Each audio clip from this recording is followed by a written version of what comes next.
Untuk kerja di pabrik itu biasanya ada beberapa cara sih. Salah satunya itu kita harus mengetahui terlebih dahulu cara-caranya. Memang ada beberapa tips ya. Jadi aku sampaikan aja 10 tips keselamatan kerja untuk pekerja pabrik. Jadi yang pertama itu kenali terlebih dahulu risiko. Bagi kalian yang statusnya adalah tamu, visitor, pegawai baru, itu hendaknya ke ranah atau menuju tempat divisi orang-orang yang mengetahui tentang risiko. Karena risiko di tempat kerja itu macam-macam. Kalau bekerja di pelabuhan, bekerja di pabrik, bekerja di perusahaan manufaktur itu jelas berbeda-beda risikonya. Maka pertama-tama itu adalah mengenali terlebih dahulu, tanya dulu kepada orang-orang. Mungkin bisa jadi pekerjaan proyek tersebut memiliki bahaya-bahaya tertentu. Jadi kita harus mengetahui terlebih dahulu karena kita orang baru. Dipastikan terlebih dahulu mengikuti semua aturan keselamatan yang ditetapkan oleh perusahaan. Kalau bahasa kerennya sekarang itu adalah melakukan atau menjalani safety induction. Dan safety induction itu kan ada macam-macam tuh sifatnya. Ada safety induction singkat, ada juga safety induction lengkap. Nah, itu perlu disampaikan oleh tim HSSE atau orang-orang yang ditunjuk untuk menyampaikan pesan-pesan keselamatan kepada orang-orang yang baru atau baru masuk ke area kerja tersebut. Nah, yang kedua itu pakai APD ya. Biasanya ini aku mengambil contoh tips keselamatan kerja untuk bekerja di pabrik. Yang kedua itu gunakan APD atau alat pelindung diri. Bahasa Inggrisnya itu PPE, Protective Equipment. Nah, selalu gunakan alat pelindung diri itu seperti helm, sepatu keselamatan, safety shoes, sarung tangan, masker, kacamata pelindung, atau perlengkapan keselamatan lainnya. Karena ini disesuaikan dengan jenis risiko juga. Makanya perlu ditanya terlebih dahulu kepada orang-orang yang ada di sekitar pabrik. Gunakan APD itu APD-nya apa-apa aja. Nah, yang ketiga itu pastikan mesin dan peralatan dalam kondisi baik. Nah, biasanya kalau bekerja di pabrik itu macam-macam ya alat-alat yang ada di sana. Ada mesin gerinda, ada palu, ada scaffolding, dan macam-macam sebanyaknya. Pastikan terlebih dahulu mesin dan peralatan itu dalam kondisi yang sangat baik. Pastikan mesin dan peralatan itu selalu diperiksa sebelum digunakan. Kalau ilmu K3-nya dikenal sebagai ada LOTO ya, ada LOTO lockout, take out. Itu adalah semacam alat yang ditaruh di bagian masing-masing alat. Karena macam-macam alat itu ada masa maintenance-nya. Jadi kalau alat tersebut itu rusak, wajib ada dicantolkan lockout take out. Nah, itu perlu dicek juga nih.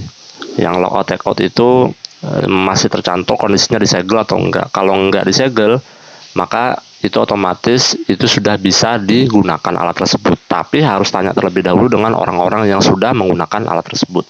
Apakah masih dalam proses maintenance ataukah tidak? Tidak. Jadi jangan menggunakan mesin atau peralatan yang rusak atau tidak berfungsi dengan baik.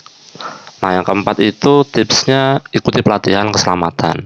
Kalau di pabrik itu sangat perlu dipahami, yaitu dengan cara mengikuti pelatihan itu untuk mengetahui masa-masa situasi darurat.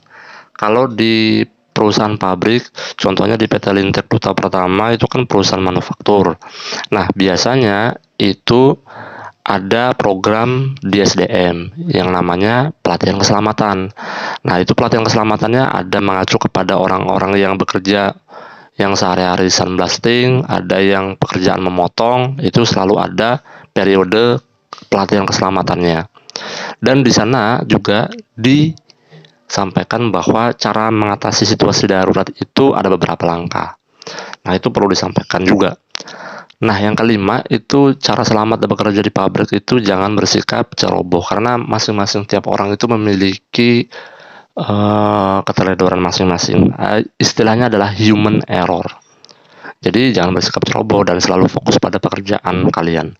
Nah, dalam pekerjaan di pabrik itu pasti saja memiliki risiko banyak dan bahaya-bahaya tertentu. Nah, zaman sekarang kan 4G ya, jadi orang-orang selalu pakai HP. Jadi di sini nih penting sekali untuk menghindari penggunaan ponsel atau perangkat lain yang dapat mengganggu konsentrasi ketika kita bekerja. Ini memang memang peraturan yang sering kita dapati di berbagai macam tembok perusahaan ya. Jangan sampai menggunakan HP pada saat bekerja. Gunakan HP itu di waktu-waktu kosong atau waktu-waktu istirahat. Dan yang keenam itu hindari bekerja sendirian. Itu mengacu kepada peralatan-peralatan pabrik yang memang tidak bisa digunakan untuk sendirian. Harus ada temannya, harus ada yang mengawasi. Karena bila bekerja sendirian terhadap alat-alat kesekian kalinya itu pasti ada saja risiko yang tinggi. Maka dari itu perlu adanya preventif atau pencegahan. Selalu bekerja dengan pasangan atau rekan kerja. Yang ketujuh itu perhatikan kebersihan dan kesehatan. Nah, ini biasanya kita tidak memperdulikan adanya debu-debu yang ada di sekitar. Maka program 5R, rapi, resik, rawat, rajin, itu memang wajib digalakan. Contohnya nih, ada puntung-puntung rokok, kemudian ada debu-debu yang ada di sekitar, itu bisa tuh untuk dihilangkan terlebih dahulu, dieliminasi terlebih dahulu. Kemudian kebersihan sampah, mungkin bekas-bekas minum, bekas-bekas makanan, itu kan ada tuh yang ada di sekitar-sekitar. Kemudian tempat sampahnya apakah sudah dibuang atau enggak. Itu ada area di pabrik seperti itu. Dan yang kedelapan itu jangan mengabaikan tanda peringatan. Karena setiap area kerja, contohnya di pabrik, itu ada area-area kerja tertentu yang risikonya itu lebih tinggi dibandingkan area kerja yang BZ gitu ya. Jadi ada area kerja, contohnya nih, area kerja back office itu risiko kerjanya berbeda dengan area kerja pengecatan. Nah, di situ biasanya ada tanda-tanda peringatan. Kalau tidak ada tanda peringatan, maka diusulkan terlebih dahulu tanda peringatannya itu apa-apa aja yang wajib ada di sana. Sehingga orang-orang awam setelah mendapatkan safety induction, mereka bisa mengetahui, oh ini ternyata APD-APD yang wajib dipakai di area ini. Karena back office itu ya risikonya rendah ya. Itu biasanya perilaku orangnya yang ada di back office-nya. Karena di back office itu kan kebanyakan orang berada di depan layar monitor. Jadi alangkah lebih baiknya dalam waktu 45 menit atau 1 jam itu langsung istirahat selama 15 menit. Karena itu dianjurkan. Kalau tidak, itu akan menyebabkan low back pain atau pinggang kecetit. Jadi merasa tidak nyaman begitulah.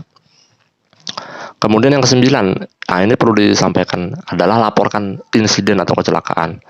Jadi ada tingkatan di kecelakaan itu. Yang pertama itu adalah near miss accident. Jadi seseorang yang mengalami di dalam sebuah kondisi itu hampir celaka, tetapi dia tidak terjadi atau tidak mengalami kecelakaan. Jadi artinya hampir celaka. Bahasa Inggrisnya itu near miss accident. Nah, ini sepatutnya itu disampaikan ya, sifat-sifat yang berupa kejadian yang hampir celaka kepada supervisor atau kepada atasan. Tujuannya apa ketika melaporkan? Ya, terjadi awareness atau terjadi peduli dari setiap orang agar hal ini tidak terjadi kembali. Karena boleh jadi contoh near miss accident itu adalah ketika kita turun dari tangga, ada near miss accident yang berupa kita hampir terpleset, tapi kita langsung sigap untuk memegang handrail tangga tersebut sehingga kita tidak terjatuh dan kita tidak mengalami kecelakaan. Nah, itu adalah salah satu contoh near miss accident. Kita perlu menyampaikan detail laporan insiden ya, yang lengkap dan akurat tentang kejadian, waktu di mana, kronologinya seperti apa, kapan kejadiannya, shift keberapa, kemudian kalau terjadi kecelakaan memang korbannya siapa, atas nama siapa, umurnya berapa, pengalaman kerjanya berapa, itu harus disampaikan secara detail. Karena ketika kita menyampaikan laporan accident atau insiden itu harapannya adalah semua orang itu aware ya, jadi kayak merapatkan terlebih dahulu lah supaya kejadian-kejadian tersebut tidak terulang. Dan yang ke-10 itu periksa ulang pekerjaan kita kalau bekerja di pabrik ya. Sebelum meninggalkan tempat kerja, pastikan dulu semua alat dan peralatan itu dikembalikan ke tempatnya dan tidak ada barang yang tertinggal. Mungkin HP yang biasanya tertinggal. Kemudian pastikan tempat kerja kita itu aman dan teratur. Nanti kalau udah selesai 1 hari itu lanjutkan lagi di hari-hari berikutnya. Seperti itu aja. Jadi 10 tips keselamatan bekerja di pabrik itu ya sebenarnya simple. Hanya saja perlu awareness, dan awareness terhadap kepedulian orang itu berbeda-beda. Orang yang sudah lulus S1, lulus S2 bisa jadi kalah kepeduliannya terhadap orang-orang yang baru lulus SD. Tapi dia kepedulian keselamatan kerjanya itu sangat tinggi. Karena setiap orang itu berbeda-beda ya, jadi jangan disamakan. Tapi ada salah satu caranya untuk meningkatkan awareness, itu dengan cara pendidikan terus-menerus. Itu aja sih. Semoga bermanfaat. Jangan lupa subscribe, like, and share. Nantikan video-video selanjutnya. Terima kasih.